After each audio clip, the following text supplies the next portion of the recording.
pour acquérir ce savoir? Parce qu'aujourd'hui, on va sur Internet, on peut avoir beaucoup de choses. Alors c'était très différent parce qu'à l'époque, il fallait, si tu voulais, ceux qui voulaient, enfin si tu voulais arriver à un haut niveau, en fait il fallait un peu gagner la confiance de la personne. Parce que par exemple Fred Capps n'a jamais décrit vraiment, il a fait des notes de conférences comme ça, mais non, il n'a jamais fait, il n'y a pas un livre, les vrais secrets aussi. Des machins, tout ça. Et donc, par exemple avec Fred, en fait c'est étonnant, parce qu'en fait c'est vraiment dans l'approche qu'on a auprès d'eux qui fait que ça marche ou ça marche pas. Moi j'ai eu de la chance, vraiment j'ai eu une chance inouïe, parce que tous ceux que je voulais qu'ils m'adoptent m'ont adopté, si j'ose dire. Donc c'est une chance assez inouïe. Et Fred Capps, je m'en souviendrai toujours, parce que c'était Fred Capps, il y avait des photos, on voyait les photos de Fred Capps qui étaient exposées et tout ça, et je me disais, on me disait Fred Capps ceci, alors on te disait Fred Capps fait ci, Fred Capps fait ça, mais tu voyais pas, il y avait rien qui circulait et tout ça. Et un jour je vais dans un congrès, et on me dit, tu vois, le mec là-bas, c'est Fred Capps. Alors bon, j'étais déjà, je travaillais avec Pagès, Stando et tout ça, donc j'avais un petit niveau comparé à Fred Capps et tout ça, mais disons que voilà. Et donc je vais voir Fred Capps. Et puis je m'adresse à lui, je vois, Bernard Billy, je suis de Paris, Puis j'y vais au culot, enfin c'est au culot non, parce que c'était pas, je le faisais pas dans le but de le faire au culot. C'était naïf, on va dire, toi. J'ai déjà entendu dire, vous faisiez ça, vous pourriez me montrer? Et là, le mec il me regarde comme ça, surtout que Fred Capps, en réalité, il est dans l'équipe Vernon et tout ça, donc c'était plutôt assez fermé, tu vois.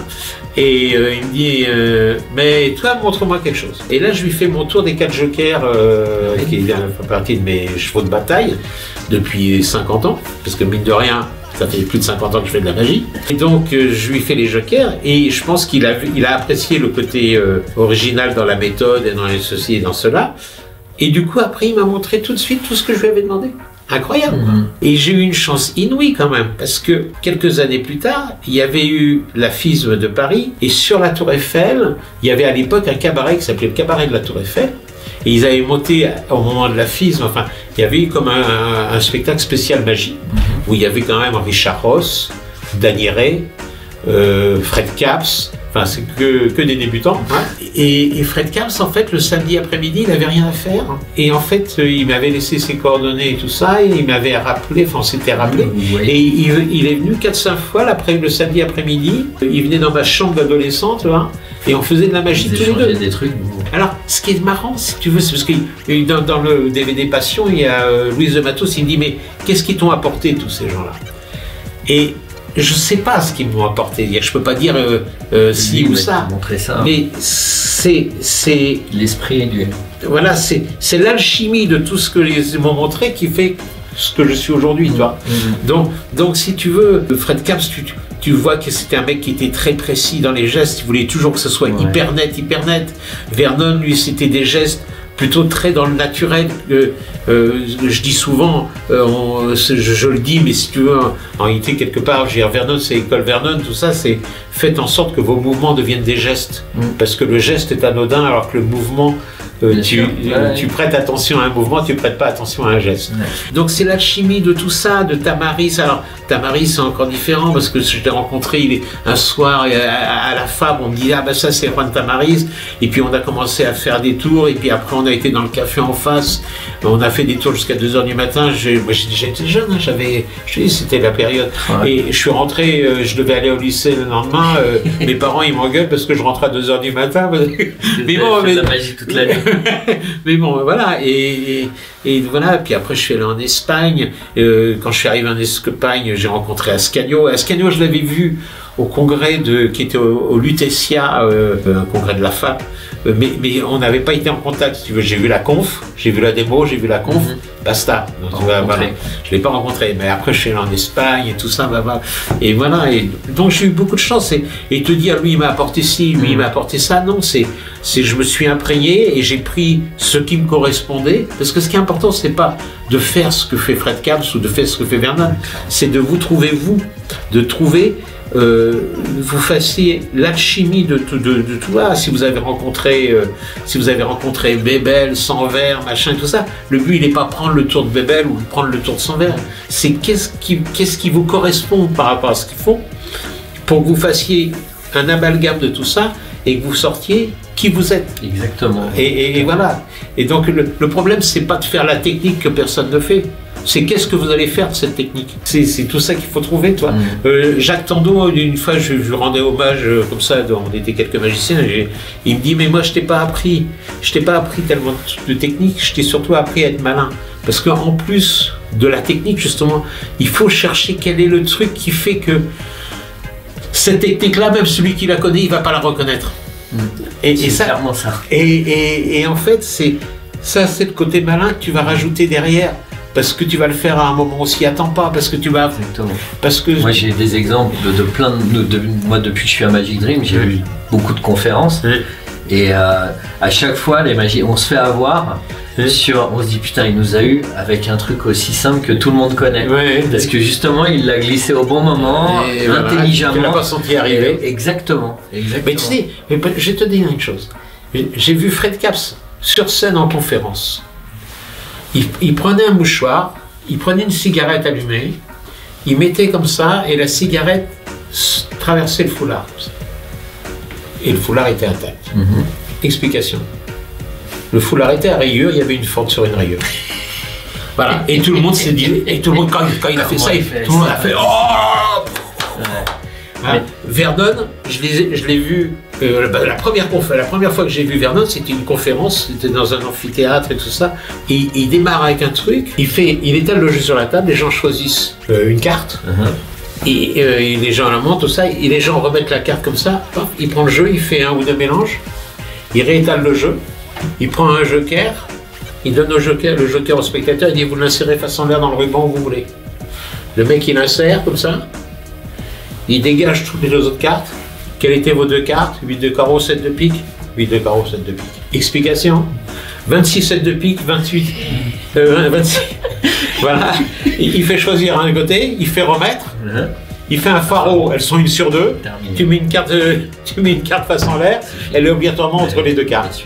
Tout le monde se dit, Vernon, il a la réputation du technicien, du machin, il va pas nous faire un truc. Bah, toi, mais il faut quand même faire le pharaon. Oui, voilà. C'est vrai qu'il y en a de moins en moins.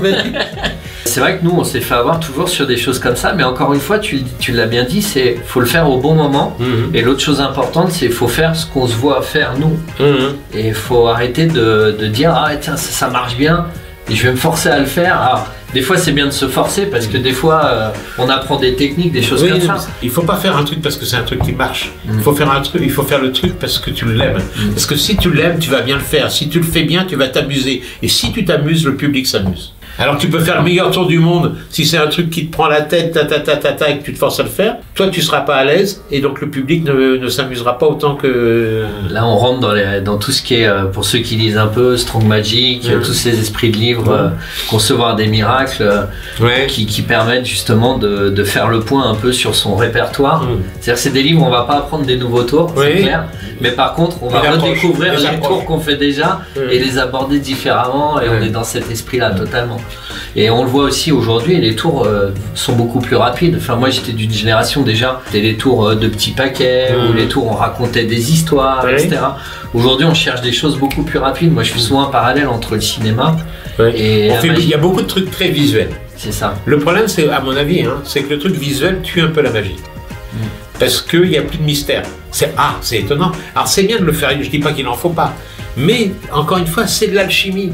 Si on fait que du truc visuel, ok, on s'en lasse très vite. Donc c'est bien, par exemple, de faire un truc, tac, tac, et puis à la fin, pom. Oui, c'est le feu d'artifice à la fin du... tu vois ce que je veux dire? Quand tu veux avoir un feu d'artifice, le feu final, je sais pas comment on l'appelle. Le bouquet final. Le bouquet, oui, il est qu'à la fin. Il n'est pas pendant tout le tour. Sinon, il n'y a pas de relais. Sinon, après, le spectateur est trop KO. Voilà, donc tu vends tes effets. Donc, c'est très important de... voilà, c'est pour ça aussi que tout ce qui est fioriture et tout ça, il faut y faire attention parce qu'on a tendance à tuer la magie. Exactement. Parce que le public, psychologiquement, il a besoin d'avoir une explication rationnelle. Si l'explication rationnelle, même si c'est « Ah bah oui, t'as vu comment il manipule », ça lui suffit. Et du coup, ça l'intéresse pas plus, mais moins. Alors que si on fait le tour lentement, qu'on pose le jeu et qu'on a fait le saut de coupe sans que ça se voit et qu'on a je sais pas quoi, je dis n'importe quoi, et ben là l'effet, mais je comprends pas, il a posé le jeu sur la table, il n'y avait pas touché et tout ça, C'est clair. Et là du coup, il y a le mystère. Et le mystère, c'est la magie. On rejoint un peu l'école d'Anida Ortiz, hein. Il est très simple dans ses mouvements, très épuré, et l'effet à la fin, il le dit dans lui, ses constructions d'effets sont vraiment comme ça. Alors là, on a parlé des anciens qui nous ont fait rêver, etc. Mais est-ce que dans tes rencontres de plus jeunes magiciens, plus actuels, tu as eu je sais pas, des similitudes d'approche ou des gens qui t'ont intéressé sur leur travail? Est-ce que tu sens qu'il y a quand même un relais? J'en parlais avec Jean Merlin au téléphone qui disait on est quand même une génération où la transmission le relais est pas passé facilement. Alors c'est vrai, mais c'est aussi lié à la technologie, lié à plein de choses, à l'évolution qu'il y a. Il y a des choses intéressantes, mais je pense qu'il y a des gens, il y a des jeunes qui sont très bien dans ce qui arrive, mais qui justement, je trouve, parfois ne font pas attention, mais c'est normal aussi, parce qu'ils sont jeunes, c'est justement à la maturité de trouver l'équilibre entre la fioriture, le machin, le bidule, tout ça, voilà. Donc je veux pas citer de nom, parce que... Mais tu sais que dans les quelques élèves que j'ai formés dans les années pas passées, là, j'en ai 2 ou 3, à mon avis, ils vont faire parler d'eux quand même, et ça va faire mal.